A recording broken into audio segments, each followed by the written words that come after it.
matinale Tocsin, 7h30, 9h30, à la volée. Et donc à la volée, très heureuse de recevoir Georges Malbruno, qui est journaliste, grand reporter au Figaro, spécialiste du Moyen-Orient, et auteur avec Christian Chesneau de MBS Confidentiel, enquête sur le nouveau maître du Moyen-Orient. On parle évidemment de Mohammed Ben Salman, qui est finalement une énigme aussi beaucoup pour nous Français, puisqu'il a eh bien, une identité assez comment dire, hybride. D'un côté, ce prince à qui tout est permis, prince monarque d'Arabie Saoudite qui vit dans les palais, et puis qui a ce côté bédouin, qui parle aux bédouins, et aussi en même temps prince de la modernité, qui aime fumer des chichas sur la plage. Enfin, tous ces paradoxes qu'on va comprendre avec Georges Malbruno et à travers cet ouvrage MBS Confidentiel, enquête sur le nouveau maître du Moyen-Orient, aux éditions Michel Lafon. On va parler de lui, puis on va parler également de tout ce qui se joue au niveau international depuis qu'il est au pouvoir, entre guillemets, parce que son père est toujours là, mais qu'il a pris le pouvoir d'une certaine façon, c'est lui qui est aux manettes. Et ça change beaucoup de choses avec les Américains, avec les Israéliens, avec le reste du monde arabe et finalement avec les BRICS également. Donc beaucoup de choses à évoquer avec Georges Malbruno, qu'on est en train de récupérer. Qui est en ce moment, je crois, au téléphone. Est-ce qu'on a Georges Malbruno avec nous? Je le rappelle, Georges Malbruno, donc spécialiste du Moyen-Orient. Non, je crois qu'on a un problème de connexion. C'est décidément ma journée aujourd'hui. On va continuer en tout cas d'en parler. Je rappelle donc ce livre MBS Confidentiel, enquête sur le nouveau maître du Moyen-Orient. Et on se posera la question également de son enfance. Vous savez qu'il a eu une enfance très gâtée, mais en même temps, très gâté. Alors, on peut vous raconter le moment où, par exemple, il a voulu avoir cet écran plat dans un grand hôtel en France. Il a fallu faire que tout l'hôtel parte en urgence, aller acheter un écran plat immense parce que le prince préféré du roi, Salman, voulait son grand écran. Mais à côté de ça, aujourd'hui, c'est peut-être lui qui s'adresse le mieux à sa population et c'est ce qu'on va voir. Et ça fait partie de tout son paradoxe, finalement, qu'on va pouvoir évoquer avec Georges Malbruno quand il sera avec nous, j'espère bientôt. Vous dire aussi qu'on va parler de ses rapports avec la CIA, avec les Américains. Beaucoup de choses à dire avec Israël. Hein. Vous savez que les rapports avec les Américains, avec la CIA, ont été très dégradés depuis le 11 septembre 2001 et qui avait impliqué quand même 15 Saoudiens dans les 19 terroristes, et que donc beaucoup de choses ont été revues de ce côté-là. Et puis finalement, c'est peut-être le premier MBS à oser s'opposer aux bonnes volontés américaines, et d'ailleurs à vouloir renouer, je vais y arriver, avec le chiisme. Et ça fait partie exactement des choses qui changent beaucoup depuis que MBS est arrivé au pouvoir. Mais on va pouvoir parler avec Georges Malbruno. Je crois qu'il est avec nous. Bonjour Georges Malbruno. Alors on ne vous entend pas encore, mais je vais vous représenter le temps qu'on arrive à récupérer votre son. Vous êtes journaliste français. Oui, allô. Oui, ça y est, on vous entend. Allô. Oui, bonjour Georges Malbruno. Merci d'être Bonjour. avec nous aujourd'hui. Donc, je vous représente une fois avec vous. Vous êtes spécialiste du Moyen-Orient et auteur donc de cet ouvrage MBS Confidentiel, enquête sur le nouveau maître du Moyen-Orient chez Michel Lafon avec Christian Chesneau, comme je le disais tout à l'heure. Alors, beaucoup de choses très intéressantes dans votre ouvrage. Peut-être pour commencer, les gens ne le connaissent pas, ne savent pas forcément qui il est. Et vous avez dans votre livre toute une enquête sur également son enfance, très gâtée évidemment, et en même temps différente des autres enfants, peut-être plus enracinée, on peut le dire comme ça, je ne sais pas si c'est le terme, plus locale en tout cas, moins américaine. Et c'est peut-être ça aussi qui a fait le MBS d'aujourd'hui. Effectivement, Mohammed bin Salman a 39 ans aujourd'hui, il est né en 1985 et il est l'aîné de 6 enfants du prince Salman, qui est le roi aujourd'hui, oui, avec sa deuxième épouse. Et contrairement à ses frères et demi-frères, parce qu'il a aussi 5 demi-frères et demi-sœurs, eh bien contrairement à ses frères et demi-sœurs, demi-frère, il n'a jamais étudié à l'étranger, il est resté toujours en Arabie Saoudite et il s'est vraiment collé dans le sillage de son père. C'était un jeune prince qui était plutôt balourd, il était effectivement bagarreur, un peu colérique, il adore encore les jeux Les jeux vidéo. vidéo. Ouais, il était plutôt timide, pas très dégourdi avec les filles. On a recueilli effectivement un certain nombre de témoignages de personnes en France qui l'ont côtoyé lorsqu'il venait entre les années 1999 et 2004 tous les étés avec sa mère dans les palaces parisiens et de la Côte d'Azur.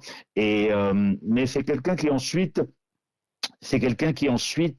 donc parlait peu ou mal l'anglais, il aimait la malbouffe, les fast-food, hein, mais c'est quelqu'un qui ensuite, lorsqu'il avait à peu près 18 ans, lorsque son père, le prince Salman, a perdu deux de ses fils, est resté toujours auprès de lui, hein, dans les moments difficiles, alors que ses autres frères étaient aux États-Unis, notamment son demi-frère, le prince qui s'appelle Salman lui aussi, et qui a été le premier arabe à monter dans l'espace, dans la navette Oui. Discovery en 1985.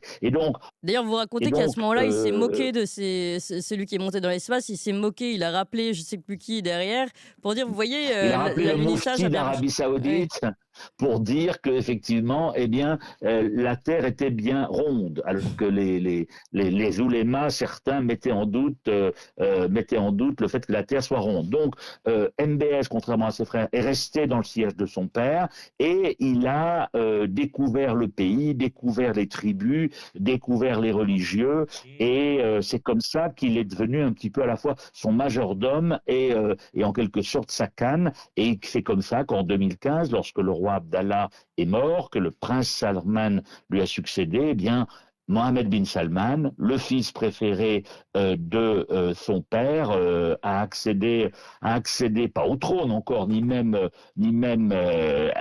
étant prince héritier, puisqu'il y avait un de ses cousins germains qui était là. Mais il y a MBN. une Oui. chose aussi, MBN, qu'il faut signaler aussi. On s'est posé la question parce qu'effectivement, il n'a jamais étudié à l'étranger, il n'a jamais fait l'école militaire à l'étranger comme la plupart des princes du Golfe. Ils vont à Sandhurst en Grande-Bretagne ou aux États-Unis. Lui, non. Pourquoi finalement son père l'a choisi? Et là, il faut se remémorer une phrase de son grand-père, hein, le roi Ibn Saoud, qui a été le fondateur de l'Arabie moderne, qui est aussi la référence de Mohammed bin Oui. Salman.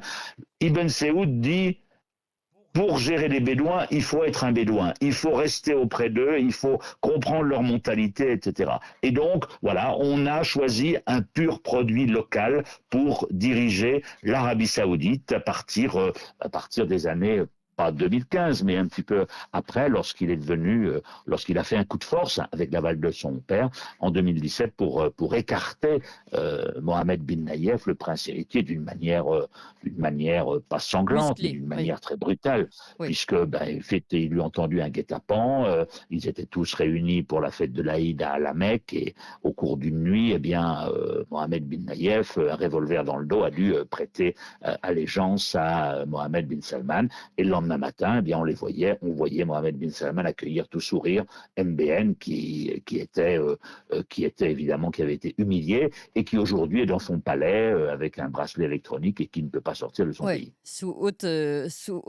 comment dire, sous haut contrôle et qui, Surveillance. haute surveillance, voilà, et qui raconte lui, en tout cas, MBN, donc le cousin qui devait être l'héritier, qu'il avait en fait un pistolet dans le dos au moment où il a prêté allégeance Exactement. à MBS. Donc on voit bien évidemment l'ambiance générale et le coup de force ici de MBS.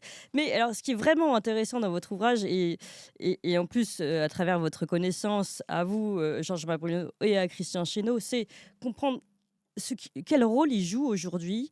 En fait, MBS, on l'a vu à travers des éléments paradoxaux, finalement, ces coups de force qu'il peut avoir, et puis les scandales qu'il a pu provoquer, les atteintes aux droits de l'homme, on va en reparler. Et puis en même temps, présenté comme l'homme de la modernité, finalement, d'un seul coup, avec accordant les fameux droits aux femmes de conduire. Alors ça, on en a beaucoup parlé également. Donc, c'est ce paradoxe comme ça entre les 2, le prince cruel et puis le moderne qui donne des droits aux femmes, le prince bédouin et puis, voilà, donc il y a beaucoup de paradoxes.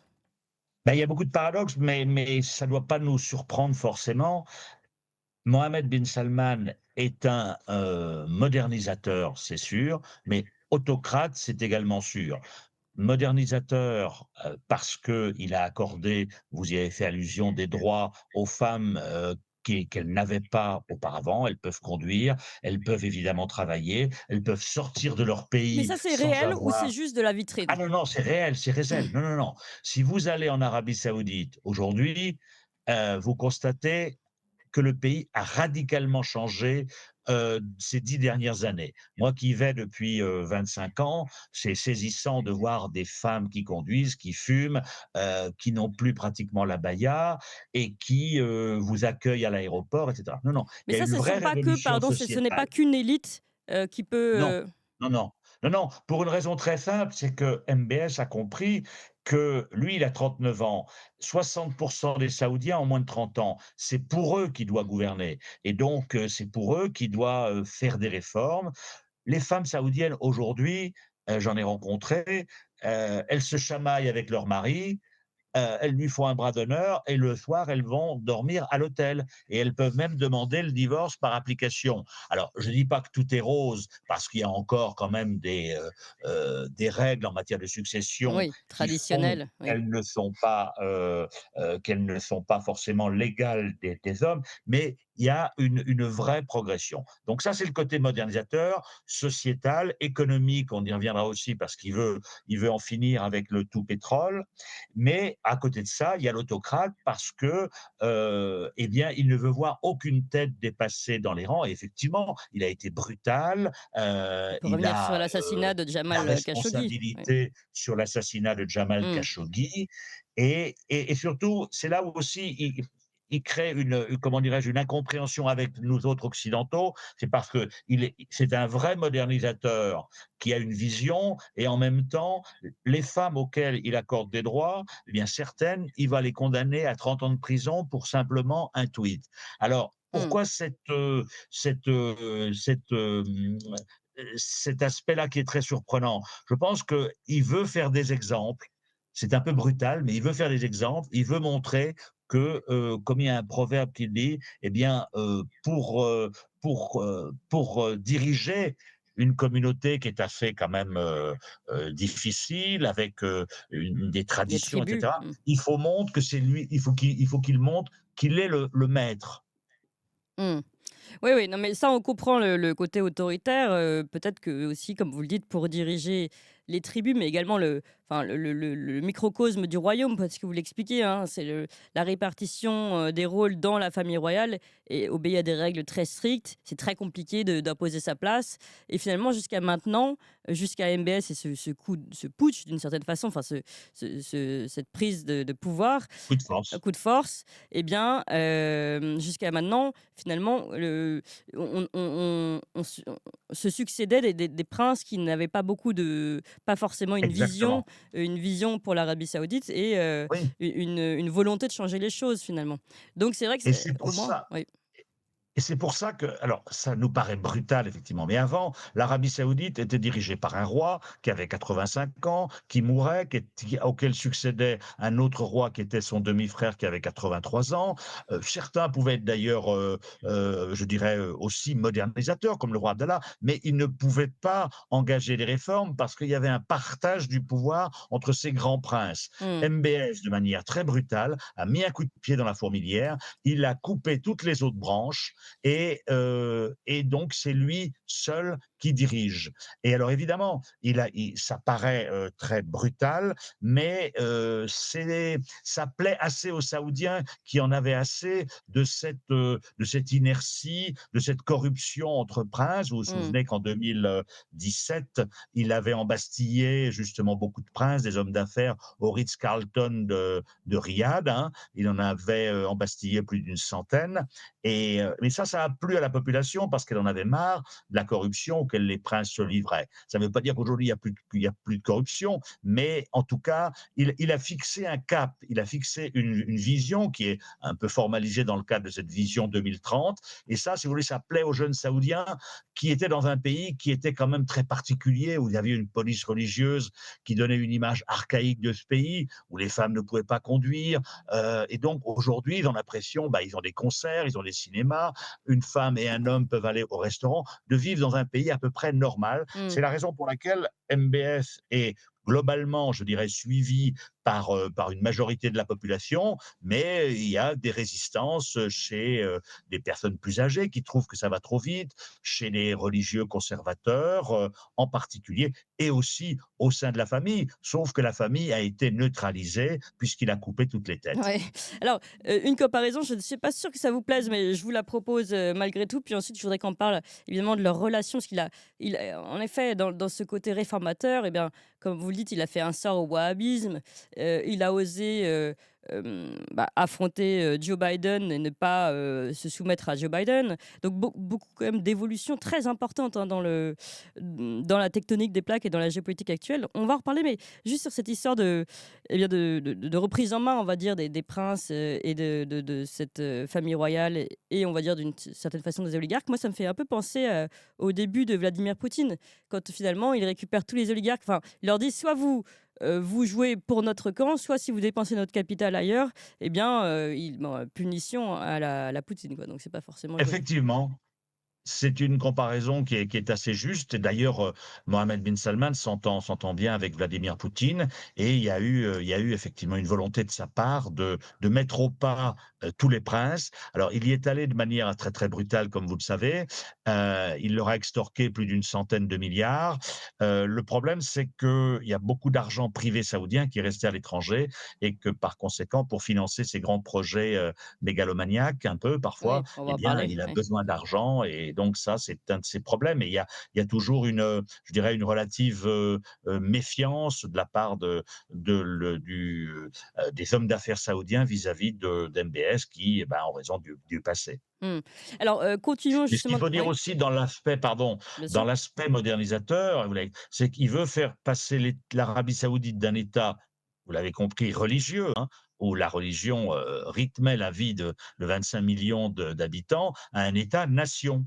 D'où le changement, par exemple, de fête nationale, d'où l'engagement dans les sports, le football, pour donner un peu une identité nationale à un pays où le fait tribal a longtemps été central. Aujourd'hui, il l'est beaucoup moins parce que la majorité, si ce n'est les 2 tiers de la population saoudienne, habitent dans des grandes villes. Même si ces gens-là, y compris MBS, c'est ce qui nous surprend, nous, restent des Bédouins. Le vendredi, le samedi, durant le week-end, ils n'aiment rien tant que d'aller dans le désert, dormir sous la tente, faire un feu de bois, parce qu'ils sont restés Bédouins. Mais ce sont des Bédouins qui vivent au 21e siècle, notamment Qui sont dans connectés. l'entourage de Mohamed bin Salman. Mmh. Oui, ça c'est très intéressant, ce paradoxe-là, d'ailleurs. Alors donc vous le dites, finalement il a mis au pas, on va dire les religieux, comment dire? Oui, Extrêmes, traditionnel, et même traditionnels, de l'Arabie Saoudite. Et autre élément que je voulais développer avec vous, c'est donc ce jeu géopolitique qu'il joue. Donc on sait, l'Arabie Saoudite quand même allié, historique des Américains.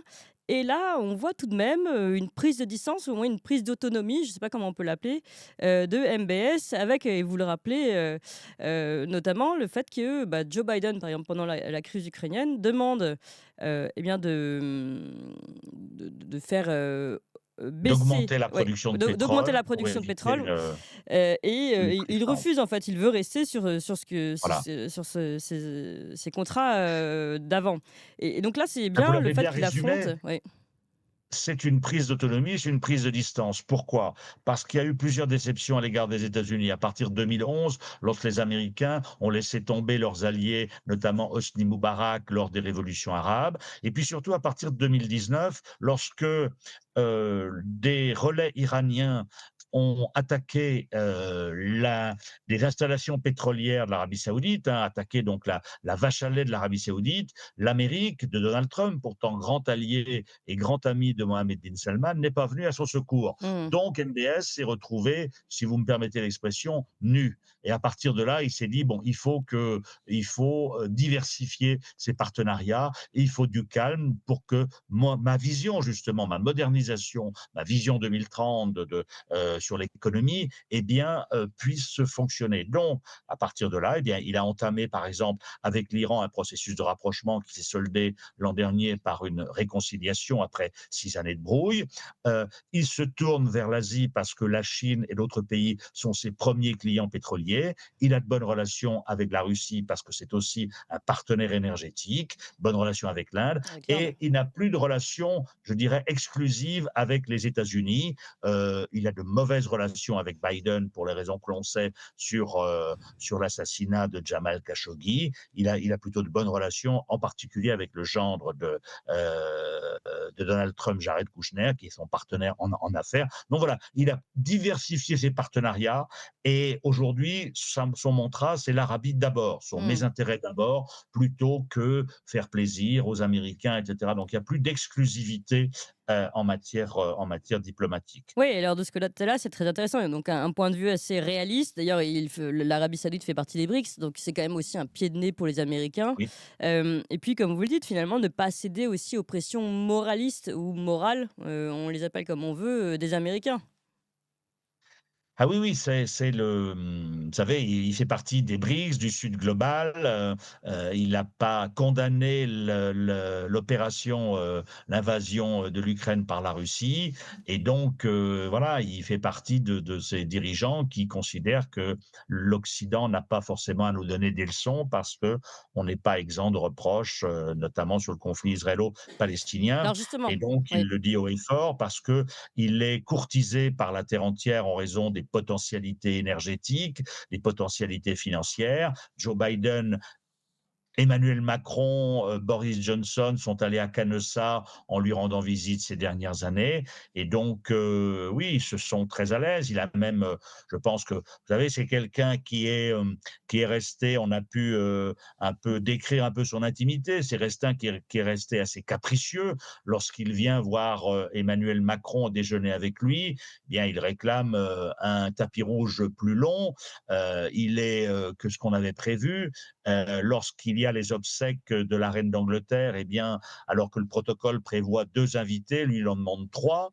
Donc il se permet un petit peu tout. C'est quelqu'un qui est obsédé, évidemment, par sa sécurité, parce qu'il est paranoïaque par rapport à ce qu'on disait tout à l'heure, quand vous avez mis, sous les verrous, la moitié ou les 2 tiers de la famille, et Oui. donc le risque pour lui, c'est qu'il soit assassiné. Donc par exemple, il ne sort jamais dans la rue seul comme peut le faire l'émir du Qatar. Lorsqu'il vient déjeuner avec Emmanuel Macron à l'Élysée, il impose la présence d'un Saoudien dans les cuisines de l'Élysée pour vérifier que justement l'alimentation n'est pas empoisonnée. Donc oui, c'est quelqu'un qui s'est probablement un peu assagi, hein. En 2015, 2016, 2017, c'était quelqu'un, je cite un grand patron du CAC 40 qu'il rencontrait, il a dit: «Il était effrayant». Mmh. Aujourd'hui, il a gardé un petit peu ce côté effrayant, mais je pense qu'il en joue plus qu'il ne l'est véritablement. Mais c'est vrai que lorsque des consultants, américains notamment, puisqu'il est entouré de milliers de consultants américains, viennent lui proposer, des plans dans le cadre de sa modernisation économique, ses grands projets, ils sont, lors de la première rencontre, tétanisés parce qu'il est capable de les jeter en 5 minutes. Donc c'est quelqu'un qui a imposé comme ça une espèce de terreur autour de lui. En Arabie Saoudite, il va sans dire que les gens parlent peu, hein. On parle même pas de Jamal Khashoggi dans les dîners ou dans les conversations, on dit JK, hein. Donc voilà, c'est quelqu'un qui est assez, c'est une énigme parce il a un côté fascinant, intrigant, mais modernisateur, mais aussi autocrate. Est-ce que c'est un despote éclairé? Je pense que c'est trop tôt pour le dire parce qu'il faudra attendre, des années avant de voir si Mmh. son entreprise de modernisation sera couronnée de succès. Ce qu'il faut bien voir, c'est que son risque numéro un, vous l'avez compris, c'est pas d'être roi parce que comme il a éliminé tout le monde, il le sera, mais Oui, c'est et il est un d'être, peu de fait là, derrière assassiné son par un père. Oui. cousin, tôt Mmh. ou tard. Mmh. Et ensuite, il faut bien avoir en tête, donc il sera roi, son père a 88 ans, il n'est pas en bonne santé, il a 39 ans, il sera roi aux alentours de 40 ans. Eh bien, s'il n'est pas assassiné, il va être roi pendant 30 ans. Donc il a un horizon qui Mmh. dépasse largement le nôtre et c'est dans ce cadre de Ouais. cet horizon qu'il envisage ces réformes. Il est sur le Le temps long. seul le point noir de ces réformes, c'est qu'il n'y a pas de composante de libéralisation politique aujourd'hui. En Arabie Saoudite, tout le monde se tait. Combien de temps les Saoudiens, les jeunes, les femmes et d'autres vont accepter effectivement d'avoir des jeux maintenant, des divertissements, plus de travail qu'avant, mais de devoir, si vous me permettez l'expression, la fermer, ça c'est un défi auquel il sera confronté, mais pour l'instant, je veux dire, il y a pas de demande en ce sens véritablement, exprimée. C'est difficile aussi, Oui. mais les jeunes et les femmes en particulier sont contentes d'engranger, je dirais, ces bénéfices, mais d'un autre côté, c'est vrai qu'il y a une chape de plomb qui tôt ou tard, eh bien, devra probablement, se lever un peu. Ouais, vous le dites d'ailleurs, hein, tôt ou tard, surtout si après avoir établi ses relations diplomatiques avec l'Iran, on va en parler de l'accord Arabie Saoudite-Iran, hein, justement, qui est quand même un accord historique. Eh bien, ces relations, si l'Arabie normalise ses relations avec Israël, MBS devra répondre à une demande de liberté d'expression et de libéralisme politique. Mais comme vous dites, on n'y est pas encore pour le moment. Je voudrais justement parler de ces deux sujets avant de conclure. Donc cet accord Arabie Saoudite-Iran, ce que ça change réellement dans le monde arabe, et puis où on en est l'entente avec Israël aujourd'hui et comment l'Arabie Saoudite gère-t-elle le conflit israélo-palestinien? Alors, vis-à-vis de l'Iran, l'Arabie Saoudite, qui n'était pas du tout alliée, hein, comme vous le savez, Oui, MBS a compris, eh bien, que, il avait besoin de calme pour sa modernisation économique, sociale et cetera, pour ses grands projets. Donc, il valait mieux faire ami-ami avec l'Iran plutôt que d'essayer de les titiller et comme l'Iran est un pays qui a une capacité de nuisance mmh, et d'action beaucoup plus forte que la sienne, voilà, donc c'est ils sont pragmatique d'une certaine réconciliés. façon. Oui, mais c'est quand même la Le grande alliance du sunnisme et du chiisme là qui se déroule. Voilà, mais enfin, il faut pas exagérer la portée Mmh, de cette mmh, alliance, parce qu'il y a encore beaucoup de méfiance de part et d'autre. L'Iran voudrait avoir les investissements saoudiens pour, sortir son économie du marasme, mais bon, on se parle, les relations diplomatiques ont été renouées, donc voilà. Ensuite, sur la normalisation avec Israël, MBS était tenté d'aller vite. Son père, le roi, ne voulait pas. Le 7 octobre, l'attaque terroriste du Hamas a mis un coup d'arrêt à oui. cette volonté de MBS de normaliser avec Israël. Et aujourd'hui, c'est toujours d'actualité, pas aujourd'hui, mais demain, lorsque la guerre à Gaza sera terminée, ce sera de nouveau d'actualité, mais là, le prix à payer pour Israël sera plus élevé et ce sera la création d'un État palestinien exigé par l'Arabie Saoudite et probablement par d'autres pays arabes en échange du financement par l'Arabie Saoudite et les pays du Golfe qui ont les moyens d'une reconstruction de la bande de Gaza. Donc voilà, pour l'instant c'est gelé, mais ça repartira tôt ou tard. Oui, mais justement, c'est un point qui m'intéresse. Vous avez dit le prix à payer par Israël sera supérieur. Finalement, est-ce que vous considérez que ce qui se joue aujourd'hui sur la scène israélo-palestinienne et puis le rôle d'Israël sur justement les bombardements de Gaza, dont on a beaucoup parlé ici à cette antenne, notamment hein, avec ce qui se passe à l'ONU, les accusations quand même de génocide, est-ce que ça va changer la face du monde et notamment celle du monde du Proche-Orient et comment réagit MBS par rapport à ces bombardements? Est-ce que, finalement, bah, l'assassinat de Jamal Khashoggi à côté, on a envie de dire, est-ce que justement ces cours de moralité occidentale, ces leçons de morale, de libéralisme comme vous l'expliquiez tout à l'heure, est-ce qu'elles vont encore avoir de l'impact? Non, elles n'ont pas d'impact, mais MBS a envie, lui, de nouer des relations avec Israël, de bénéficier de la technologie israélienne. Son projet de NEOM le long de la mer Rouge ne se conçoit Oui. que si Israël y participe parce que c'est juste à côté. Simplement, il a une population qui aujourd'hui, qui comme les autres populations arabes, est révulsée par ce qui se passe à Gaza, par les bombardements israéliens, par les dizaines de milliers de morts, et donc il ne peut pas aller plus loin aujourd'hui, parce que sinon il y aurait beaucoup d'opposition dans son pays. Il y en a déjà quelques-unes. On Mmh. ne peut pas manifester, évidemment. On ne peut pas sortir un drapeau palestinien à la Mecque lors de la prière, hein. Il y a eu quelques arrestations. Donc voilà, il est freiné, mais il a une carte à jouer parce qu'il peut dire, et il le dit à Anthony Blinken ou aux Américains, nous voulons bien participer à la stabilisation, la sécurisation de la bande de Gaza post-guerre, l'argent, y compris mettre peut-être des hommes avec d'autres pays arabes, mais en échange, on veut que ce soit pour la création d'un État palestinien. On veut, sinon, on ne participera pas à cette opération de post-Gaza. Donc c'est dans ce sens-là que MBS, qui est quand même le pays, qui est la tête du pays arabe le plus puissant aujourd'hui, a une carte à jouer. Et il va probablement la jouer. Dans quelle mesure les Américains feront pression? Vous avez vu qu'Israël, Benyamin Netanyahou, ne veut pas entendre parler d'un État palestinien. Par conséquent, on est encore loin de tout cela. Mais en tout cas, c'est la carte qu'il compte jouer. Ouais, et ce que vous rappelez aussi qui est très intéressant, c'est que finalement, l'Arabie Saoudite, détient 2 sites sacrés, Médine et la Mecque, et que finalement le troisième site, pour les musulmans, se trouve à Jérusalem. Donc finalement, d'une certaine façon, l'Arabie Saoudite est très liée à ce conflit israélo-palestinien. Complètement. Comme vous l'avez dit, l'Arabie Saoudite, c'est les deux mosquées les plus sacrées de l'islam, la Mecque et Médine. Le roi d'Arabie est le serviteur des lieux saints. Et le troisième lieu saint de l'islam, c'est la mosquée Al-Aqsa de Jérusalem. Et donc, c'est au nom de cela que le roi Salman ne peut pas brader la cause palestinienne. Et c'est au nom de ça que son fils, Mohammed bin Salman, ne peut pas non plus brader la cause palestinienne, parce Mmh. que c'est une cause islamique et musulmane qui résonne bien au-delà des territoires palestiniens et de l'Arabie saoudite. Mmh. Donc, c'est aussi une des raisons pour lesquelles il est obligé de tenir compte eh bien, du sentiment populaire qui aujourd'hui est très hostile à Israël. Et justement, toujours sur ce sujet israélo-palestinien, est-ce que finalement ce conflit peut continuer de conforter l'alliance, enfin, disons l'entente réaliste, pragmatique, on va dire, entre l'Iran ou entre les chiites et les sunnites, entre l'Iran et l'Arabie saoudite? Alors, je crois il faut un peu détacher. Je pense que les Iraniens sont pragmatiques. Ils savent que tôt ou tard, l'Arabie Saoudite et Israël établiront des relations diplomatiques. Il y aura une ambassade à Riyad, etc.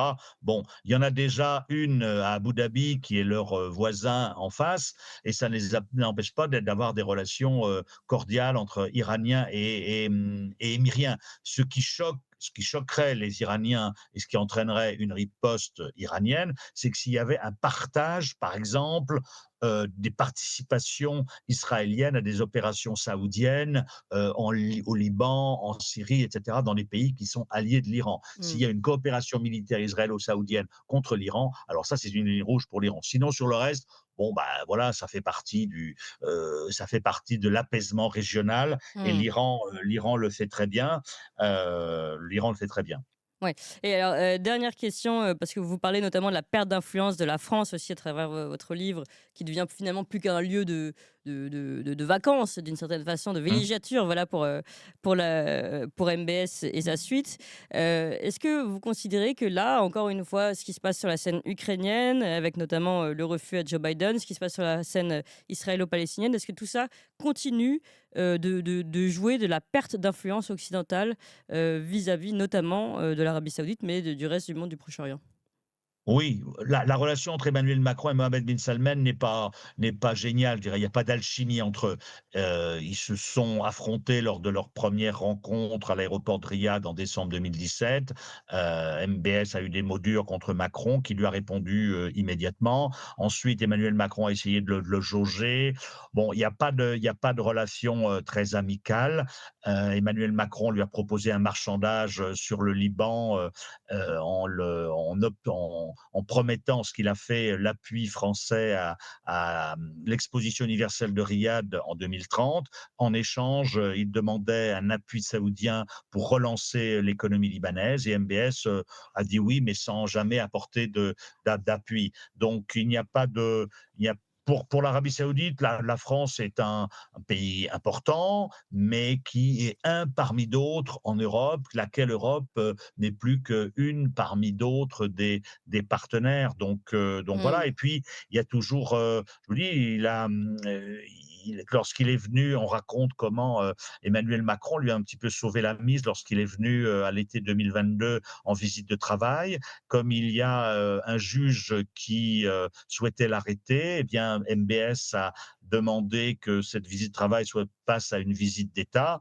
Et pour accéder à sa demande, Emmanuel Macron a accepté de le recevoir en tant que visite officielle et donc et refusé aussi de transmettre l'adresse de son logement, de son château, de sa résidence à Paris. Oui. Donc voilà, donc c'est une relation, je dirais, un peu aigre-douce, qui n'est pas à la hauteur de ce que devrait être. Il y a on raconte un petit peu comment l'Arabie Saoudite, MBS, a confié notamment à Jean-Yves Le Drian et à une agence qui s'appelle Afaloula le développement de ces projets culturels dans le Nord. Mais c'est un partenariat qui est minime par rapport à ce qu'on peut attendre d'un grand pays comme l'Arabie Saoudite, quand même la première puissance pétrolière au monde. Oui. Donc voilà, donc un partenariat qui est relativement décevant par rapport à ses potentialités. Ouais, partenariat décevant. Ce qui est particulièrement étonnant, parce qu'en même temps, on a l'impression qu'on cède sur des choses sur lesquelles peut-être on ne devait pas céder. Je cite, et j'aimerais bien avoir votre réaction, le fameux projet de village olympique saoudien qui devait s'installer aux Invalides. On leur avait attribué, entre guillemets, ce beau passe-droit parce qu'ils considéraient que les installations des JO n'étaient pas suffisantes. Est-ce que là, comment vous réagissez justement bon, finalement, ça n'aura pas lieu, mais comment dire? À ce Non, tapis mais rouge déroulé. ben, je réagis par une sorte de réelle politique froide. L'Arabie Saoudite est à la fois un client et un allié, mais il est souvent plus un client qu'un allié. Et on doit céder aux exigences du client. On a plus besoin d'eux que eux ont besoin de nous. C'est très simple. Et ça, Mohammed bin Salman l'a bien compris. Quand vous avez des projets d'investissement qui se montent à plus de 500 milliards de dollars, eh bien, la France, un pays qui a des entreprises puissantes, performantes, eh bien, les entreprises françaises sont intéressées par le marché saoudien et ces projets de développement qui sont gigantesques. Donc, tôt ou tard, eh bien, vous mettez un petit peu votre drapeau dans votre poche Ou et de l'eau dans surtout votre vin? France, qui est comment? Ou de l'eau dans votre vin? Ou de l'eau dans votre vin. Et donc voilà, si vous voulez, l'Arabie Saoudite fait partie du G20. L'Arabie Saoudite ambitionne d'être la 15e plus grande économie du monde. C'est un partenaire qui est incontournable économiquement et politiquement, diplomatiquement au Moyen-Orient.